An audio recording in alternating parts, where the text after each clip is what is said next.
মধ্যপ্রাচ্য সফরে একের পর এক ম্যাজিক দেখাচ্ছেন মার্কিন প্রেসিডেন্ট ডোনাল্ড ট্রাম্প। সৌদি আরবের সঙ্গে ইতিহাসের সর্বোচ্চ সামরিক চুক্তির পর কাতারে এসেও দান মেরেছেন ট্রাম্প। তবে কাতারের কাছে অস্ত্র নয়, চুক্তি করেছেন বিমান বিক্রির, যার আনুমানিক মূল্য $200 বিলিয়ন বেশি। এই চুক্তিকে উপসাগরীয় কূটনীতির আবহে এক ঐতিহাসিক বাণিজ্যিক চুক্তি বলে আখ্যায়িত করছেন অনেকেই। গত 14 মে মার্কিন প্রেসিডেন্ট ডোনাল্ড ট্রাম্প ও কাতারের আমির Sheikh Tamim bin Hamad Al Thani এই চুক্তি করেন। চুক্তির শর্ত অনুযায়ী কাতার এয়ারওয়েজ যুক্তরাষ্ট্র ভিত্তিক বিমান নির্মাতা প্রতিষ্ঠান বোয়িংয়ের 160টি বিমান কিনবে। চুক্তি স্বাক্ষরের সময় কাতারের আমির Sheikh Tamim bin Hamad Al Thani এবং ট্রাম্প যৌথ সংবাদ সম্মেলনে বলেন, এই চুক্তি দুই দেশের বন্ধুত্বের নতুন দিগন্ত উন্মোচন করবে। এরপর ট্রাম্প উপস্থিত বোয়িং সিইও কেলি অর্ডবার্গের দিকে তাকিয়ে হেসে বলেন, এটি $200 বিলিয়নের বেশি এবং 160টি বিমানের মতো চমৎকার ডিল। এটি নিঃসন্দেহে একটি রেকর্ড। বোয়িংকে অভিনন্দন। এই রেকর্ড চুক্তি এমন এক সময় এসেছে যখন বোয়িং নানা সংকট পাড়ি দিচ্ছে। 2024 সালের শুরুতেই আলাস্কা এয়ারলাইন্সের একটি 737 ম্যাক্স বিমানের দরজা উন্মুক্ত হয়ে যাওয়ার ঘটনা কোম্পানির নিরাপত্তা ইমেজের বড় আঘাত হানে।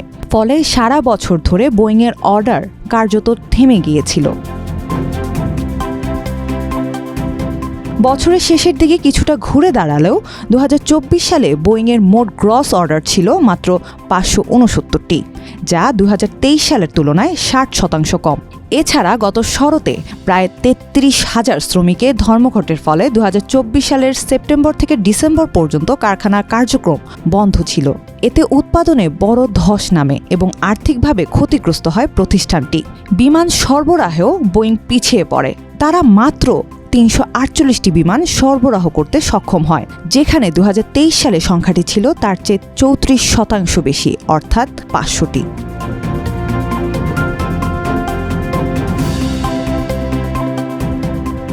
বোয়িংয়ের উপর আরেকটি চাপ সৃষ্টি করেছে ট্রাম্পের শুল্ক নীতি। তার তথাকথিত লিবারেশন ডে শুল্ক ও বিদেশি প্রতিশোধমূলক ট্যারিফের কারণে বিমানের যন্ত্রাংশ আমদানির খরচ বেড়েছে। এর ফলে বিমান নির্মাণ ব্যয়বহুল হয়ে উঠেছে এবং রপ্তানি ক্ষেত্র প্রতিযোগিতায় পিছিয়ে পড়ছে বোয়িং। বিশ্লেষকরা মনে করছেন, ট্রাম্প প্রশাসন সংকটময় এই পরিস্থিতিতে বোয়িংয়ের প্রতি আন্তর্জাতিক আস্থা ফেরাতে বাণিজ্য আলোচনার মাধ্যমে নতুন অর্ডার নিশ্চিত করার কৌশল নিয়েছে।